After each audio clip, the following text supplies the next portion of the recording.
এই দেখো আজকে আমাদের বাড়িতে দই ইলিশ হবে। আমার বাবা ইলিশ মাছ এনেছে। ইলিশের পিসগুলো দেখো একদম ফ্রেশ টাটকা ইলিশ। এই দেখো বাবা পরিষ্কার করে ইলিশগুলোকে ধুয়ে নিচ্ছে। এই দেখো কত সুন্দর সুন্দর পিসগুলো দেখো, সুন্দর সুন্দর ইলিশ মাছ ধুয়ে তোমরা দেখতেই পাচ্ছ নুন হলুদ দিয়ে ভালো করে মাখিয়ে রাখা রয়েছে। এরপর মা রান্নাটা করবে, আমি স্টেপ বাই স্টেপ তোমাদের সবাইকে সব দেখাবো। দেখে নাও আমার বাবা ভালো করে ধুয়ে নিয়েছিল। এবার ইলিশটাকে এটা ম্যারিনেট করে রেখে দিয়েছি। কী কী দিয়েছি বলে না? হলুদ, সর্ষে, কাঁচা লঙ্কা বাটা, নুন এইসব দিয়ে ভালো করে সর্ষের তেল দিয়ে ম্যারিনেট করে দিই। একটু সর্ষের তেলটা বেশি দেওয়া রয়েছে, পুরো একদম কাচ্চি ঘানি সর্ষের তেল, মানে পুরো ঘানিতে ভাঙানো সর্ষের তেল ইউজ করেছি, বাজারে কোনো সর্ষের তেল নয়।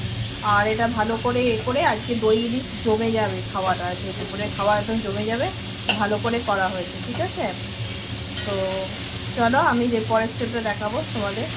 তো দই ইলিশের জন্য গরম তেল ফুটছে, আর এখানে হচ্ছে রাঁধুনি ফোড়ন দেওয়া হয়েছে। এবারে মা একে করে মাছগুলোকে দিয়ে দেবে।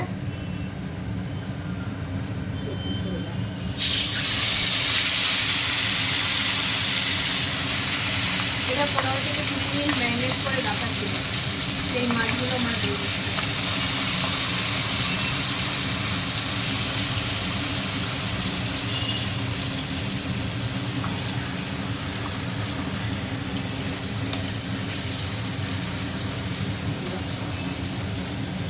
মাছের সাইজগুলো জাস্ট একবার দেখো তোমরা।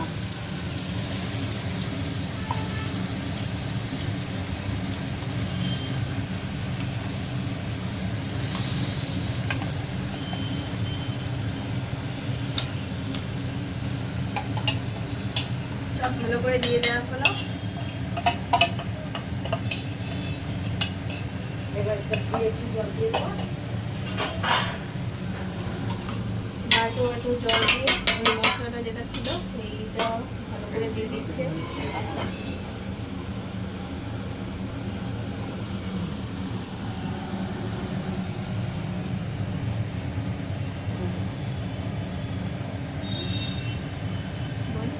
এই যে মাছের ঝোলটা দিয়ে দিলাম, এইবার ফুটছে, এইবার ফুটবে, এইটা একটু চাপা দিয়ে দেবো।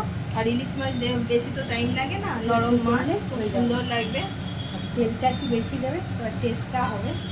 খুব তাড়াতাড়ি করে দিয়েছে অলরেডি। যে যেমন নুন মিষ্টি দেবে, সামনে একটু মিষ্টি দিই, সেরকম দিয়ে ভালো করে এটা ফুটবে। এবার একটু চাপা দিয়ে অল্প একটু মিষ্টি দিয়ে অ্যাডজাস্ট করে দিও, দই আছে তাই জন্যে অল্প একটু মিষ্টি।